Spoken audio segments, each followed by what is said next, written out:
gusto de nuevo estar con vosotros en la iglesia de Elche, porque para nosotros no hay otra, seguro que hay, pero esta es la iglesia de Elche. Y es nuestro hogar, nos sentimos aquí, la familia de Dios es muy grande, ¿verdad? Y qué gusto es poder viajar, hemos podido viajar a varios países y dar conferencias y predicar, y ahí encontramos a veces sin la posibilidad de comunicarnos con la gente un amor y un cariño especial que nos notamos, ¿no? Porque tenemos el mismo Espíritu Santo en común, la misma salvación en común. Muy bien, pues yo estaba pensando bendiciones, pues yo tengo pues demasiadas que contar, pero no me toca el turno. Y lo que a mí me gusta es conocer a nuevos hermanos sobre todo y saber cómo llegaron a los pies de Cristo. Y una de las cosas que hacemos en nuestras reuniones de varones es dar tiempo a 3 o 4 varones de la iglesia, normalmente la iglesia anfitriona, de dar su testimonio de cómo llegaron a los pies de Cristo. Es precioso. Pero sabes que hay siempre algo muy importante, siempre hay algo importante en esas historias. Dios utilizó a alguien para sembrar la semilla de la palabra en el corazón de esa persona. Es el elemento común. Dios utiliza a nosotros, y bendecidos y bellos y hermosos son los pies que llevan las buenas nuevas a los que no la han escuchado. Así que ahí entramos nosotros.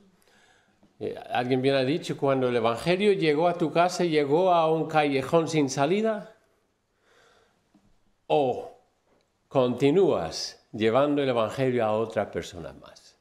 Te llegó a ti y como el mar muerto, por eso se llama muerto, recibe agua y nunca suelta agua, terminas estancado.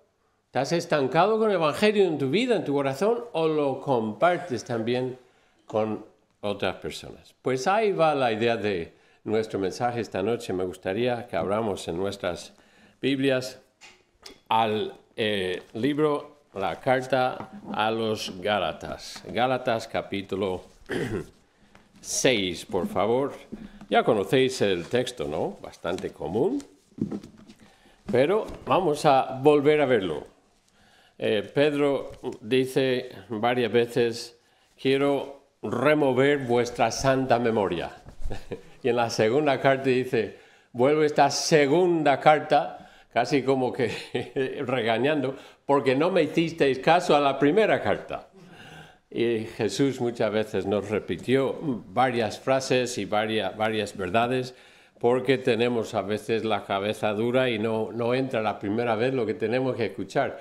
Pues es bueno volver a recordar lo que el Señor nos ha dicho y en una palabra nos ha instado a ser sembradores de la buena palabra, la buena semilla, por toda la vida. Lo estamos haciendo, de eso trata evangelismo, de eso trata misiones, sembrando la buena semilla. En capítulo 6 de Gálatas, versículo 6, así se lee la Escritura, el que es enseñado en la palabra haga partícipe de toda cosa buena al que lo instruye. No os engañéis, Dios no puede ser burlado, pues todo lo que el hombre sembrare, eso también segará. Porque el que siembra para su carne, de la carne segará corrupción, mas el que siembra para el Espíritu, del Espíritu segará vida eterna. No nos cansemos, pues, de sembrar, bueno, he sustituido, de hacer el bien, pero tampoco de sembrar, porque a su tiempo segaremos si no desmayamos. Así que según tengamos oportunidad, sigamos sembrando. Bueno, una interpretación, hagamos bien a todos y mayormente a los de la familia de la fe. Gracias, Padre, por estas palabras que de la misma manera nos consuelan que tú vas a dar fruto a tu semilla preciosa, pero nos convence porque no hemos sido tan fieles sembradores que debíamos haber sido. Consuélanos, instrúyenos, pero también convéncenos de que nosotros mismos nos tenemos que implicar en esta gran empresa de anunciar las buenas nuevas. En el nombre de Jesús te lo pido. Amén. Durante varios años, los viernes iba a la macro cárcel, centro penitenciario en Topas. Crearon este centro bastante nueva, una democracia, justo entre Zamora y Salamanca, para dar oportunidad de empleo a las dos ciudades, las dos provincias. Y durante varios años me iba allí y me quedé 2 horas con los presos y presas. Es impresionante, una vez cuando llegué a mi silla a sentarme donde iba a dar la clase, había pasado por 17 puertas y compuertas. Y no hay, aunque hayas visto muchas películas, no hay sonido como una compuerta eléctrica de varias toneladas cerrarse detrás de ti. Y estás dentro, no fuera. Pero allí pasé 2 horas de mi semana más felices. A veces en la iglesia llegaba y llegaba gente con caras largas, tristes, obligadas. Pero cuando llegaba a la cárcel, no había persona que venía a mi clase que no estaba contentísimo. ¡Ha llegado el pastor Ken! Me daban abrazos. ¡Ay, cuánto me alegro! Gracias por venir. ¡Qué alegría poder cantar con ellos y enseñarles la palabra! Pero ¿por qué estaban allí? Porque habían hecho lo que dice en versículo 8. Por muchos años sembraban a la carne. Y sabían perfectamente que estaban pagando el fruto de la mala siembra. Sabían perfectamente, de toda clase. Había un asesino que me daba un abrazo y una cosa rara. Violadores, ladrones, traficantes. No preguntaba ¿y por qué estás aquí? Pero a veces sí me contaban, me escribían, me llamaban. Pero qué gozada ver cómo Dios iba cambiando sus vidas desde dentro y de escuchar lo que anhelaba escuchar de todos, esas preciosas palabras. Doy gracias a Dios que me ha traído aquí. Doy gracias a Dios que me ha traído aquí. Por aquí Dios me frenó el paso y encontré a Cristo y ahora estoy libre. Porque alguien les sembró. Recibimos una carta una vez de un señor Raimundo Expósito. Me dice: he pedido prestado una hoja y un sobre y un sello. Soy presidiario de Topas, pero estoy en la ala psiquiátrica y estoy solo y paso todo el día solo en mi habitación. No hay televisión, no hay radio, no hay libros, no hay nada que me ocupa, pero alguien me pasó un tratado, precisamente el tratado que por muchos años imprimía el pastor Andrés Bonikowski, cuando tenía la imprenta, y decía en su carta, la cual la he leído unas cuantas veces. No tenía otra cosa que hacer, todo el día, todos los días. Leía, releía. Y por fin he aceptado a Cristo. Pregunto si me podías regalar una Biblia. Ahora, yo no tengo idea de cómo ese tratado llegó. Pero claro, cada vez que yo iba con mi mochila y mi bolsa lleno de tratados y los repartía a los míos. Y ellos mismos en la cárcel estaban repartiendo. De alguno de ellos le llegó a Raimundo y encontró a Cristo, porque nos escribió que tenía el nombre de nuestra iglesia. Alguien sembraba. Hermanos, si no sembramos, no vamos a ver ninguna siega. Es la ley de la siembra. Y lo que el hombre sembrar y eso segará. Tiene una doble implicación.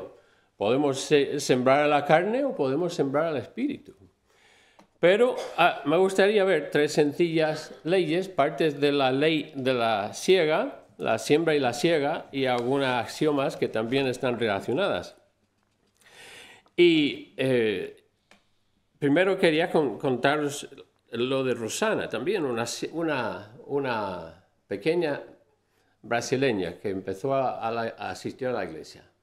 Lo cuento porque es fuera de la cárcel, otra manera de sembrar. Están aquí. Esto no pasáis por alto lo que el pastor os ha dicho esta mañana y esta tarde. Y si no tenéis en cada rincón de tu casa y tu coche lleno de estos, no has captado la idea de la siembra. Habíamos recibido un equipo de una iglesia y por una semana rellenamos las calles de Salamanca con tratados. Y los hermanos no hablaban casi nada español, tal. Y el miércoles hablaban de sus experiencias, pues la gente muy reacia, no quieren aceptarlo, me dan la espalda, etc. Pero seguían y seguían y seguían. No sé si 10, 12 mil tratados repartimos esa semana. Pero el domingo llegó y estaban un poco tristes. Querían ver a alguien que viniese a la iglesia y nadie había llegado a la iglesia. Pero bueno, estamos en España, les decía. La tierra es dura, hay que arar, hay que regar y hay que sembrar. Les animaba con eso. El siguiente miércoles aparecía esta, digo, niña pequeña porque era muy, muy bajita, Rosana. Y eso fue en su vida providencial, porque acomplejada un poco con su baja estatura, solía llevar tacones, estiletos enormes para elevarse un poco. ¿Verdad? ¿Te acuerdas, Carmencita, de Rosana? Y un día, en esos días, tenía que caminar al médico y en ese trayecto estaba lloviendo. Un día como nosotros, había charcos y tal. Y caminando bajo su paraguas, pinchó un papel y quedó muy molesta y tal. Y miró abajo y agarró el trozo de papel todo sucio y mojado y lo iba a tirar, pero le captó la palabra Bautista y no lo tiró. ¿Y esto? Decía y pensaba. Es porque unas semanas antes, su hija, que había vuelto a Brasil, se había vuelto a vivir con su padre, estaban divorciados, y él se había convertido en una iglesia bautista, y su hija se había convertido a Cristo, y le escribía a su madre, y decía, mamá, tienes que buscar una iglesia bautista y convertirte a Cristo. Iba a tirar la hoja y pone, Bautista. Rosana había dicho por teléfono, ay, hija, Marcela, por aquí no hay iglesia bautista. No he visto ninguno. Aquí he vivido 15 años y no hay iglesia bautista. Bautista. Miércoles, a las 7:30 se presentó. Y de allí en los días adelante, nos sentamos con ella, se convirtió a Cristo y hicimos discipulado. Decía, ora por favor por mi marido Manolo. Él no conocía a Cristo. Manolo se convirtió. Y esas dos personas, en sus dos familias, eran quizás las dos personas, aparte de José Macías, el marido de Carmencita, que más han evangelizado en nuestra iglesia. Contamos una vez más de 40 personas que se convirtieron por ese tratado y hemos decidido ahora que simplemente ir en los días de lluvia y tirar los tratados. No, es broma, pero, hermanos, si no sembramos. Ahora, no tenemos idea de otras personas que hayan cogido un tratado o escuchado una palabra y han acudido a los pies de Cristo. Pero si no sembramos, el agricultor entiende la ley de la siega en primer lugar. Sabe que no puede sentarse en su sofá y ver a Netflix y esperar que tenga cosecha en otoño. No es posible. No es posible. No os engañéis, Dios no puede ser burlado, pues todo lo que el hombre sembrare, eso seguirá. Como yo he visto, decía Job, los que harán iniquidad y siembran injuria, la segarán. Los que sembraron con lágrimas, con regocijo, segarán. Salmo 126. El que sembrare iniquidad, iniquidad segará, y la vara de su insolencia se quebrará. Proverbios 22. Este principio es clave y fundamental en la Escritura y no lo debemos olvidar. Tenemos que tener bien arraigado en nuestro espíritu y entender que cada día que nos levantamos tenemos que darnos cuenta de que somos segadores. ¿Con quién puedo hablar hoy? Del Señor. Pedir que el Señor haga que pase alguien en nuestro camino para que podamos darles una palabra de ánimo, un chute, una pequeña dosis del Evangelio. Meter una piedra, una chinita en su zapato para molestarle, para que piense, para provocarle. Este principio tiene 5 axiomas, la de segaremos lo que sembramos. Una es que se siega siempre después de la siembra. No podemos esperar que haya una siega si no hay una siembra primero. Así que es cierto que a veces sembramos y por años no vemos fruto. Pero hay que hacerlo porque si no, vamos a ver el campo lleno de mala hierba y ningún fruto. Segarás más de lo que siembras, porque de una semilla nace una planta o un árbol que da fruta, muchas más semillas.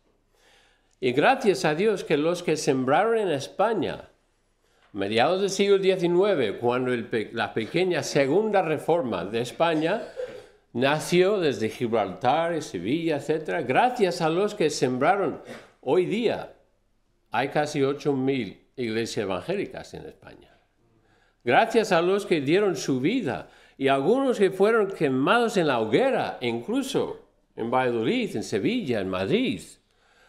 La sangre de los mártires era la semilla de la iglesia aquí. La semilla del evangelio ha podido prosperar. Siempre segarás, siempre estás sembrando. Tercera axioma. Siempre estás sembrando. Pero pastor, eso no, yo soy muy introvertido y dar un tratado a alguien me cuesta muchísimo. No piensas que no estás sembrando, pero lo que sí estás sembrando es pasotismo, dejar que otros hagan el trabajo. Estás recibiendo, pero no estás dando.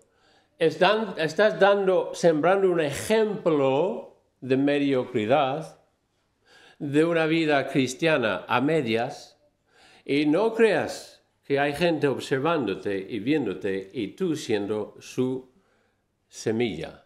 Y lo que brotará en su vida es la misma actitud que tú tienes hacia Cristo, hacia la iglesia, hacia el servicio cristiano. El cuarto axioma es que segarás exactamente lo que siembras. Manzanos no producen naranjas. La carne no produce una vida espiritual. Y puedes sembrar semillas mundanas, pero no vas a segar virtudes cristianas. Tenemos que sembrar las cosas buenas. A mí me gustaría, y todos tenemos nuestro temperamento, pero un cristiano debería sonreír. ¿Por qué? Porque debería tener gozo si está pasando por pruebas. Pero cada vez que hablamos con alguien o vemos a alguien, debería brotar una sonrisa en nuestra cara porque estamos viendo otra alma por quien Cristo murió.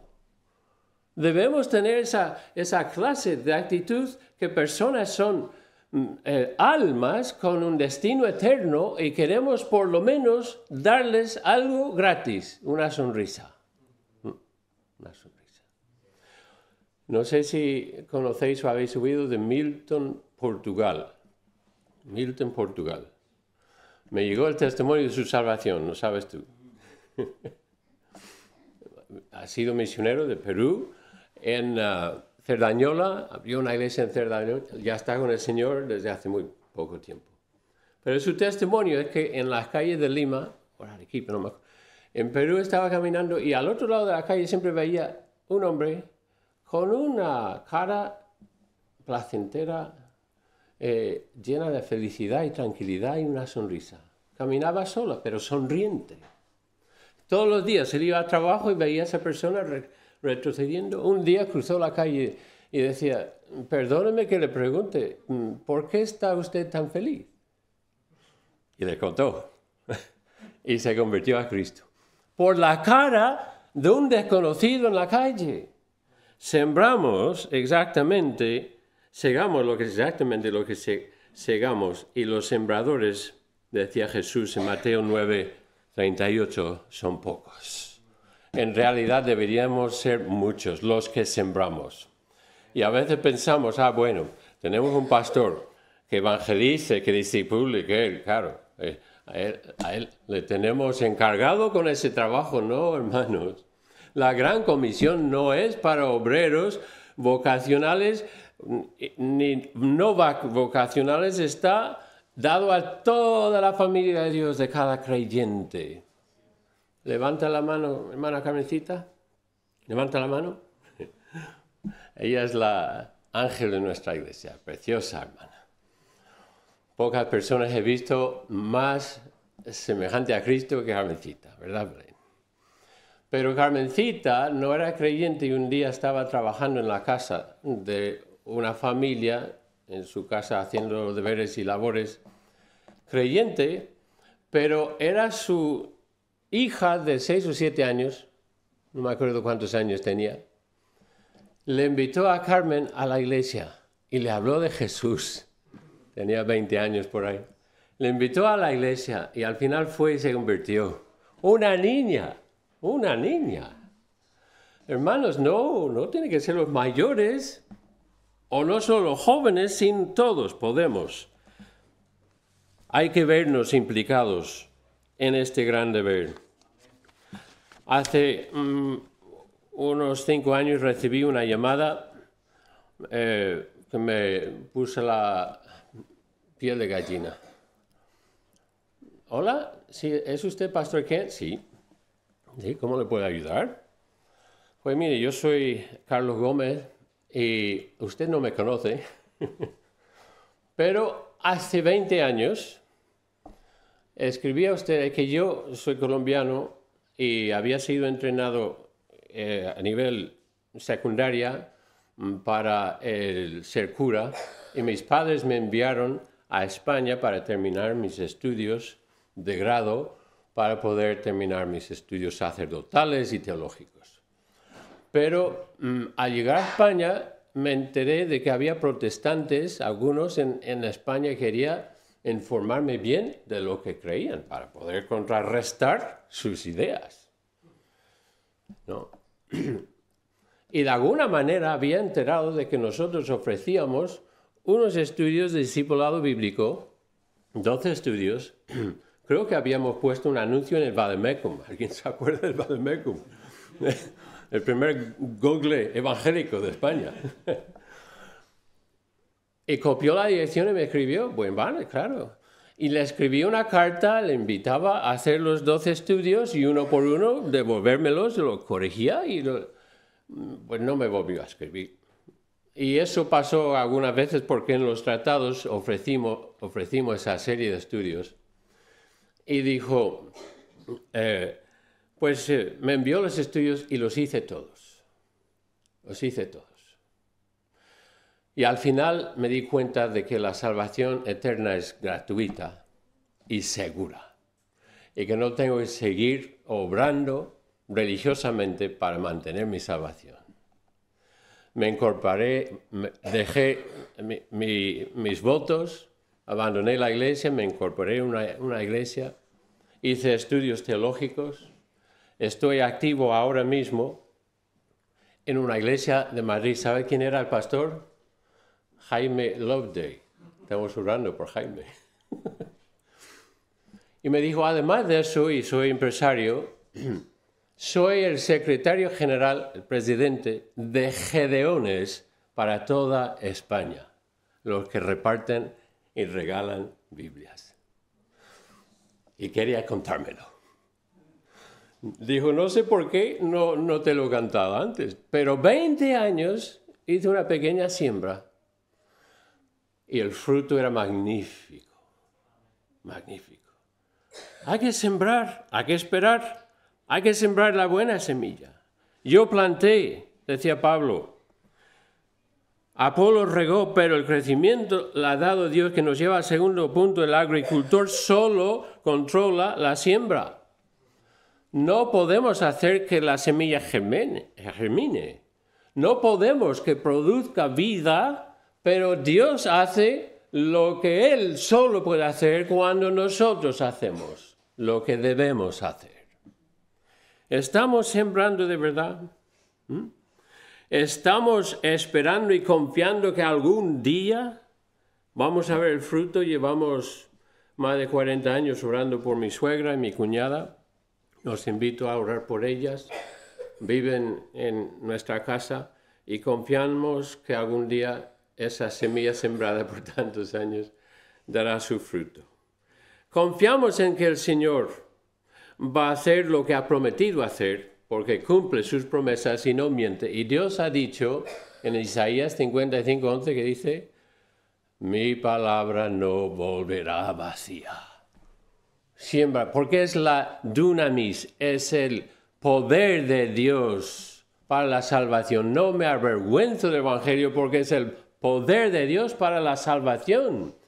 Y ese poder, cuando soltamos ese poder, cuando dejamos caer 4 palabras que podía despertar el espíritu de alguien que nos oye y nos escucha y nos ve, estamos sembrando.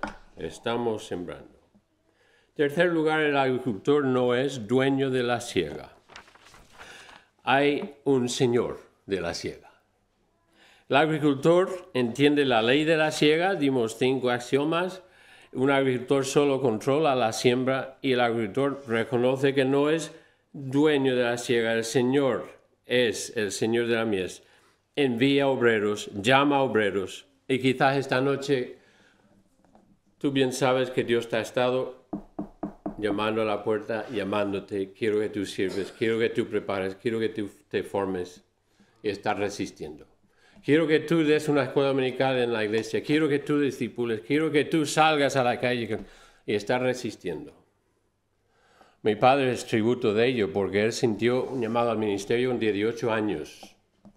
Resistió, fue a la universidad, abrió varios negocios, fue empresario, muy fiel en la iglesia, pero algún día con 30 y tantos años se dio cuenta de que estaba como Jonás huyendo de Dios.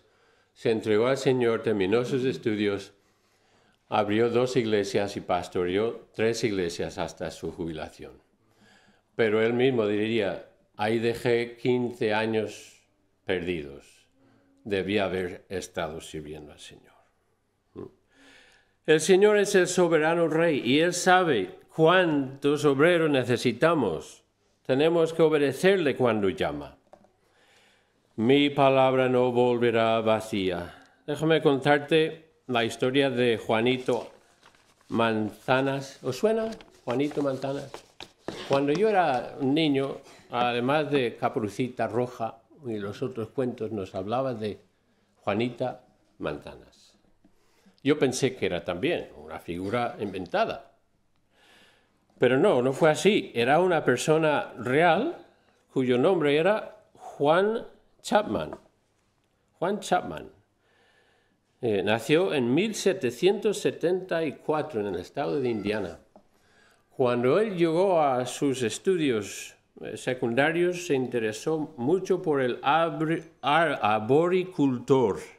Quería ser arboricultura, la cultura de árboles, frutales sobre todo, y empezó a sembrar semillas de manzana. Vio que las propiedades de las manzanas eran tan beneficiosas para el hombre, dijo, yo quiero rellenar mi condado, mi terreno, mi ambiente, mi entorno de semillas. Estudió las variedades de las semillas y heredó unos terrenos, terminó comprando otros y cuando finalizó su vida se había hecho cargo de 485.000 hectáreas y las llenó de manzanos de sus propios huertos y fue responsable de cientos de kilómetros cuadrados más de terrenos cedidos a él donde sembraba semillas de manzanas. Vendía las semillas de manzanas a los colonizadores. Curiosamente, su afectuoso y generoso carácter, un poco excéntrico, un poco rarito en la manera de vestir, y su devoción espiritual, porque era un creyente, su interés por los indígenas y los páramos, además de su excéntrica manera de verse, lo convirtió en una leyenda. ¿Cuántas personas están comiendo hoy día manzanas que había sembrado ese señor? Escúchame bien. Solo un hombre, cualquier hombre, mujer o niño, cualquiera puede contar las semillas en una manzana, pero solo Dios puede contar las manzanas en una semilla. Una semilla. ¿Cuánto puede hacer una semilla? Esta semana sembremos una, al menos una. Gracias, Padre, por tu palabra, animándonos a ser sembradores de la preciosa semilla, la palabra de Dios. Te lo pido en el nombre de Jesús. Amén.